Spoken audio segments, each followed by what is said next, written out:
What's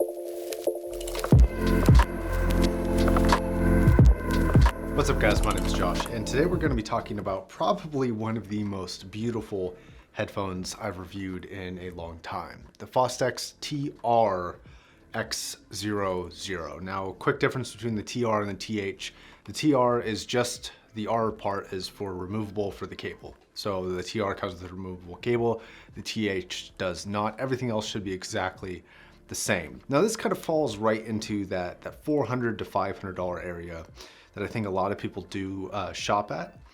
And it comes in an interesting little package here in terms of the sound quality. And there's a few parts that I love about the sound, and there's a few parts that I think could be perhaps a little bit better. It doesn't have anything major that was a problem for it. And everything does a very good job while not being particularly great or phenomenal at any one thing. It's just kind of good at everything, but on the flip side of that, it's not horrible at anything either. So it's a very kind of a very well-rounded headphone, let's call it. So that being said, let's go ahead and jump into the review. Real quick, if you're interested in buying this specific pair, skip to the very end or just watch the whole review through. I'm not getting any money. The owner of this, who is just a friend of the show, all of the proceeds are going directly to him. I'm not taking a cut or anything like that. So skip to the end or this time code right here if you're interested in that. So this is the Mahogany edition. There's also the Purple Heart edition and the Ebony edition. Those two I have not heard, and I don't know how they compare. I do know that this is the cheapest of the three though, coming in about $420 before tax. For that price overall, is it a good headphone for it? I think so. I think for specifically a closed back headphone, yes, it's a good performer at that price range. There's a couple caveats regarding the build that I somewhat have an issue with, and I guess we'll go ahead and talk about those first. Like I said, it's the TR version, so it's got a removable cable. The wood cups are beautiful, the headband looks amazing, but under closer inspection, this is not a super well-built headphone for a couple reasons, and it lacks a really premium feel.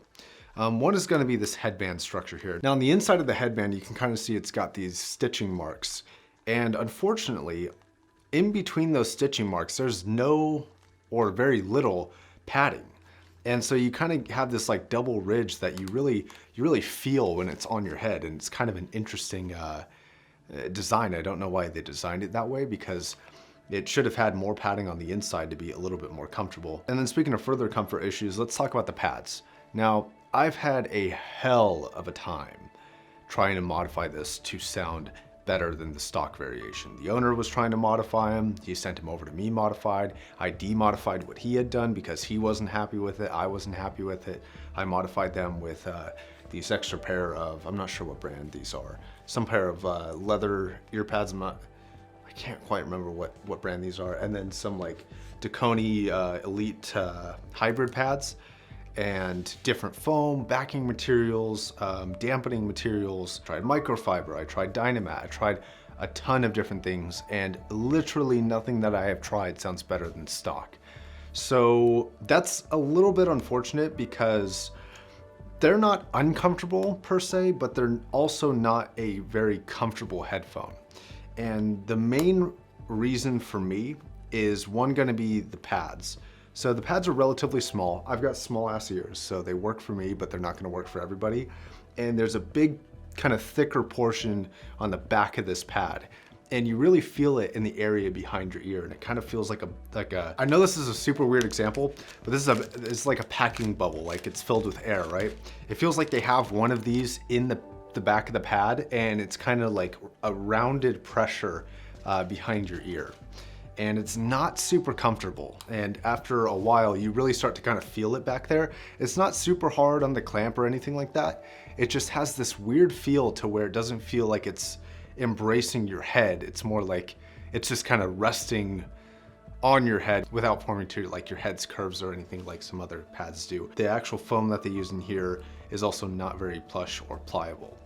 Now, regarding the build, if you look at this headphone, it actually looks like really kind of robust and well built.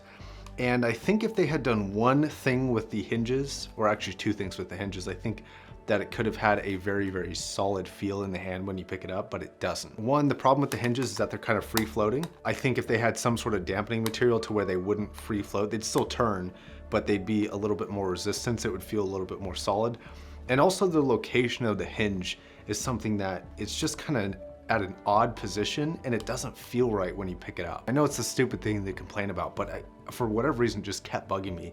Don't know why. Normally I'm not this nitpicky, I promise. And then the very last thing is about the removable cables. Now the cables themselves kind of look very, very similar and almost are exactly similar to HD 600 line cables. So they've got kind of this 2-pin system. However, the poles that you get with the cables like this one's actually a peri-up cable. But if you're planning on transferring over your HD 600 line cables over to the X00, it's not gonna work, which is I don't know why they did that, to be honest. Like, it's exactly the same connector, but the poles are reversed and it's just weird.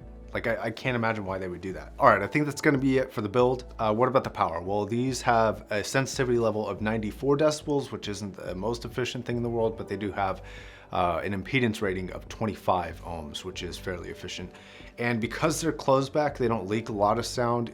You don't really have to drive them that hard off of an amplifier, despite that 94 decibel sensitivity level. But the good news is it's not very amp picky, at least in my experience, and I wasn't getting really strong changes with this unless I was like switching over to a tube, with the Mjolnir or something like that. Okay, so for sound, I said before that it kind of does everything really well and nothing specifically amazingly or anything like that, but it does perform kind of as an overall package very well. It really does check all my boxes, but it also provides a sound signature that's enjoyable to listen to.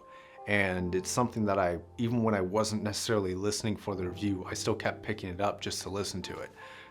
And that to me, and I think to a lot of other people, is there's kind of like an inherent thing with certain headphones where it's not always a tangible reason why, but you just kind of keep going back to listening to them.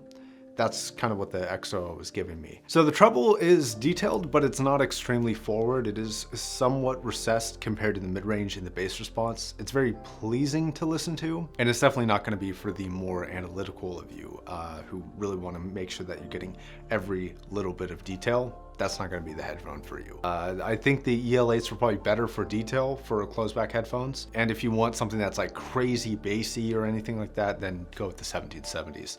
These are a very kind of even performing headphone. The mid-range is surprisingly solid and does have great tonality, actually, good texture. It doesn't do a fantastic job of separating from the background, but it's not something that I would necessarily complain about either. Vocals don't really seem to blend into the music, nor do they step too far towards you compared to the background music. They're kind of just in a really good sweet spot where it's enjoyable, there's decent separation there, but not really class leading compared to maybe an open back, for example. And then the bass response. I'm very happy to be able to say that it's not overkill. It's still respectful and it's still solid, and it does have a pretty good mid-bass performance. Sub-bass is something that it's okay at, but not phenomenal at. But the mid-bass, you know, anything between about, I don't know, 90 to 250 hertz area sounds really good. And blends really, really well with the mid-range, especially for like male vocals or deeper kind of mid-range instruments like cellos and guitars, things like that seem to sound very, very good, have a lot of body and presence on this headphone. Now the imaging and the soundstage are where things for me got interesting. This is the part of the headphone that I like the most. And the reason why is because the imaging it's okay. It's not phenomenal by any means, but it's also not lacking.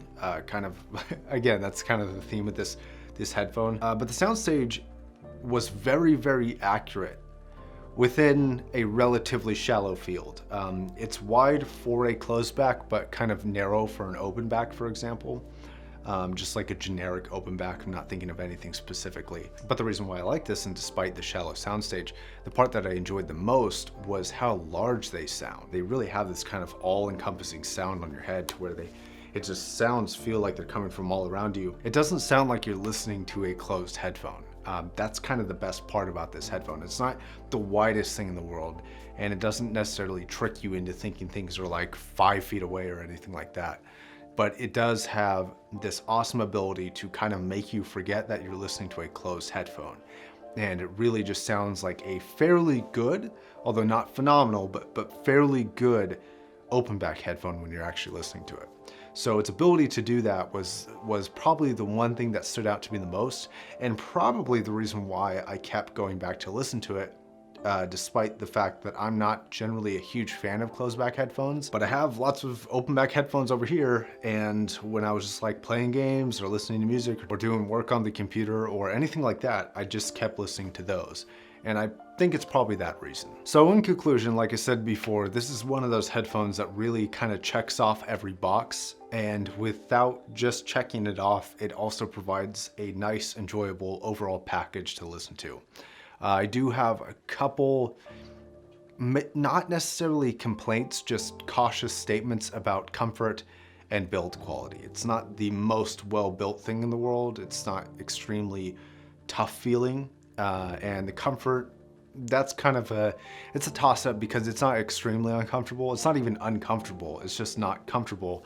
And everybody's head is going to be different, and it's going to be like sensitive or not sensitive in different areas. So for me, this is just okay. For some people, I think would hate it, and then for others, I think they wouldn't mind it at all. So yeah, for me, it's gonna get my recommendation for sure. So there's a link where you can check it out down below. So now that that's over, and before I get out of here, I want to talk about this specific unit and selling this specific unit. So the person who sent it is a friend of the show. I'm not getting any profit or making any money at all off this. And I'm going to ask $360 for it.